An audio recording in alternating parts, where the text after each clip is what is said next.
I can't believe how quickly the accessible transport arrived. We pride ourselves on rapid response for the community.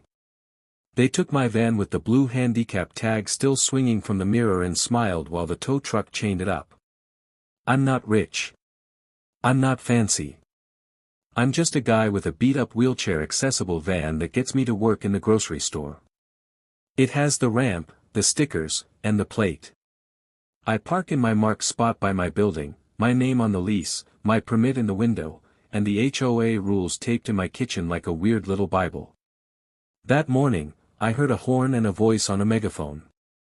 Unauthorized vehicle. I looked out my balcony. There she was, Karen. Our HOA patrol queen, hands on hips, neon vest, short haircut stacked like a traffic cone. Beside her stood two board members who act like mall cops for fun. A tow truck idled, chain clinking like a tongue. I rushed down, rolling fast. That's my van. It's registered. Don't touch it. Karen held up a clipboard like a judge's hammer. Your permit is invalid. Wrong shade of blue. Also, you're 2 in over the line. 2 inches. A chalky line that had faded under the summer sun. I showed my plates, my placard. The HOA parking pass they themselves mailed me. She smirked, then wrote something on the form like she was signing a fan's t-shirt. The driver shrugged and lifted my van. Anyway, my ramp scraped the curb. It sounded like a scream. Neighbors peeked through blinds. Nobody came down. I called the HOA office straight to voicemail. I emailed the board auto-reply. I even knocked on my next-door neighbor's door. He cracked it open and whispered, "They fined me last month for a welcome mat." I'm sorry. I can't get involved. His eyes said what his voice wouldn't. He was scared. I paid the tow yard $385 that night. They made me sign a paper that said, "No damage." My ramp now stuck halfway and made a dying walrus sound. I cried in my driveway like a kid who dropped his ice cream. The board sent a letter the next day. $250 fine for unauthorized parking. I appealed. They reviewed and denied it in 3 minutes. Like a speed run. Karen even waved at me across the room as the board turned to the next agenda. Someone's flower pot was 3 in too tall. So I got mad. Mad in a quiet, heavy way. The kind of mad that builds muscle. I started a folder. Photos of my van in the spot. Measurements of the line.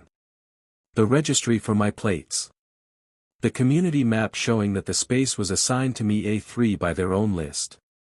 I printed emails where they ignored me. I recorded calls where the office promised a re-inspection that never came.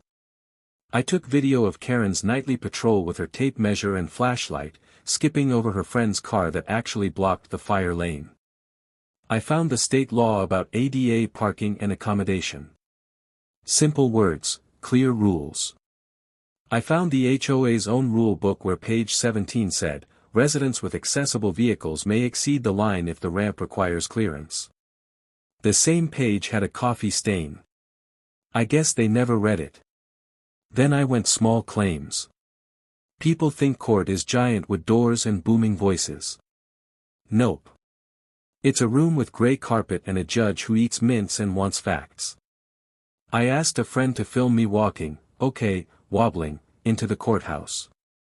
I wore my best shirt, which is just a clean one. But the revenge didn't start in the courtroom. Started in the parking lot the week before. The city inspector I called drove through, saw the faded lines, and wrote up the HOA for non-compliant markings. He took photos.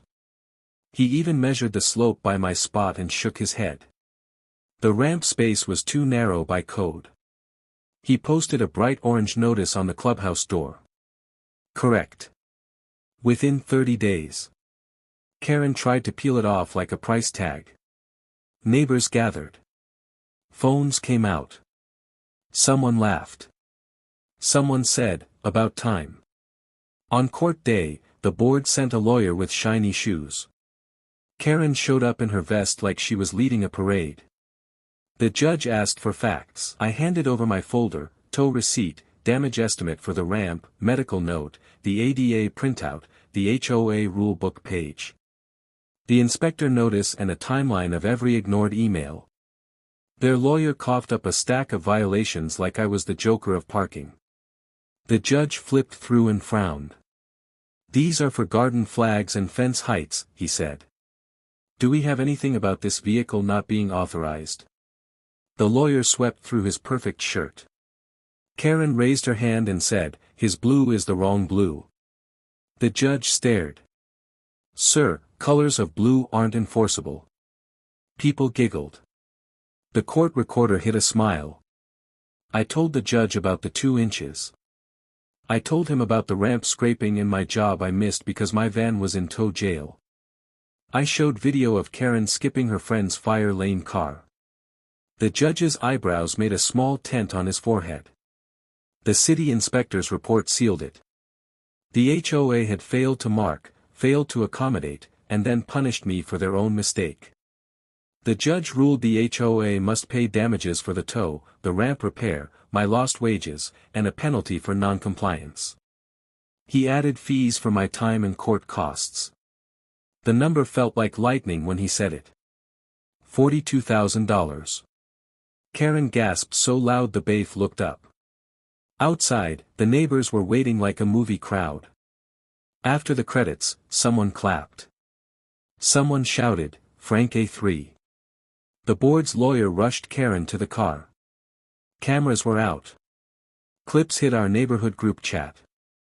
Then the town Facebook page. Then that one spicy subreddit.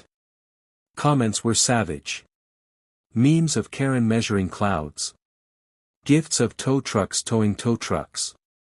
The HOA sent a newsletter. "We apologize." It read like a hostage note. The lines were repainted bright and thick. My spot grew wider with a clear striped zone for my ramp. The board voted to remove Karen from patrol duty. She tried to run for president the next month.